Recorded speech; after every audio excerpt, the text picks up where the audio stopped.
Hello साथियों, नमस्कार। कैसे हैं आप सब।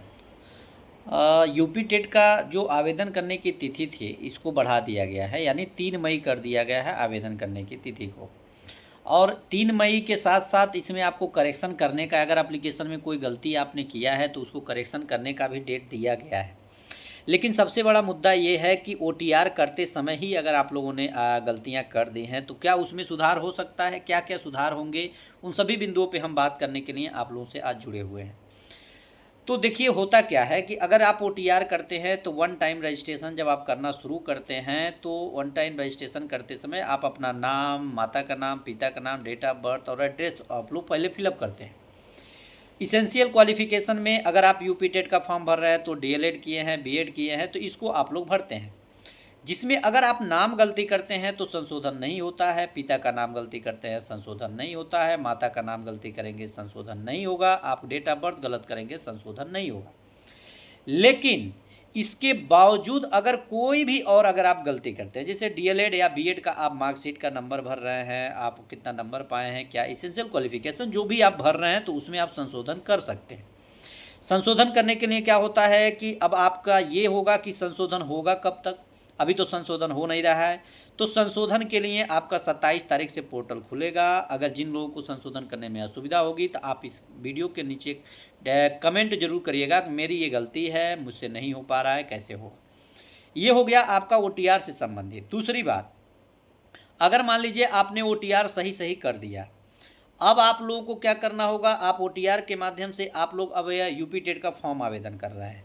आवेदन करना है तो मान लीजिए उसमें अगर कोई डिटेल मांगा जा रहा है, जैसे फ़ोटो हो गया, आपका एड्रेस हो गया, और भी जो भी उसमें जानकारी मांगी जा रही है, अगर उसके अकॉर्डिंग अगर आप लोग एप्लीकेशन में कोई गलती करते हैं तो उसमें भी यूपी टेट में आपको संशोधन करने का एक डेट दिया गया है, 8 मई, संभवतः 8 मई दिया गया है, जिसमें आप उसका संशोधन कर सकते हैं।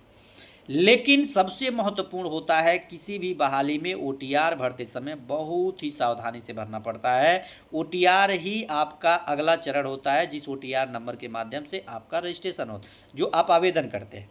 अगर मान लीजिए किसी अभ्यर्थी का ओटीआर में अगर अपना खुद का नाम गलत हो गया, पिता का नाम, डेट ऑफ बर्थ गलत हो गया, वो क्या करेंगे। तो उनके लिए एक सिंपल काम ये करना है कि आप अपना लॉगिन आईडी जो किए हुए हैं उसको ऐसे छोड़ देंगे। दूसरी बात, आप क्या करेंगे, अपना न्यू ईमेल आईडी बनाएंगे, नया मोबाइल नंबर से आप लोग उसमें नया ओटीआर कर लेंगे। उसके बाद जो भी होगा जानकारी आप लोग अच्छे से देख करके भर के उसको कर दीजिएगा।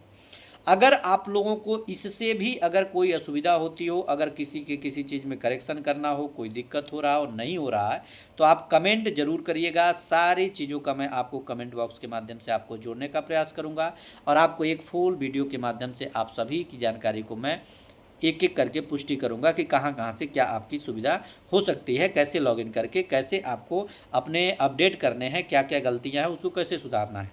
बाकी टेंशन मत लीजिए, वो सारी चीज़ों पे मैं काम करूंगा जो चीज़ आप अच्छे से कर सकते हैं। और डेट बढ़ गया है, आपका 3 मई हो गया है। आप लोग आसानी से सावधानी से आवेदन को करिए, क्योंकि आवेदन अगर भरते समय गलती हो जाएगा तो एडमिट कार्ड भी आपको गलत छपेगा, और जब एडमिट कार्ड गलत छपेगा तो इसमें संशोधन भविष्य में नहीं होगा, और जब संशोधन नहीं होगा तो पात्रता परीक्षा का रिजल्ट आपका गलत समय छपेगा, और जब पात्रता परीक्षा का रिजल्ट आपका गलत छपेगा तो आप फाइनली एसटीटी यानी जो सुपर टेट यूपी गवर्नमेंट कराती है उससे आप लोग बाहर हो जाएंगे। तो सावधानी हटी, दुर्घटना घटी, वही वाली स्थिति है। एक एक चीज़ बिंदु को मिला करके किसी के भरोसे न रहें, किसी के भरोसे आवेदन करने का कोशिश मत करें, नहीं तो बहुत सारी गलतियां होंगी। बहुत बहुत धन्यवाद, नमस्कार, मिलते हैं नेक्स्ट वीडियो में, तब तक अपना ख्याल रखें।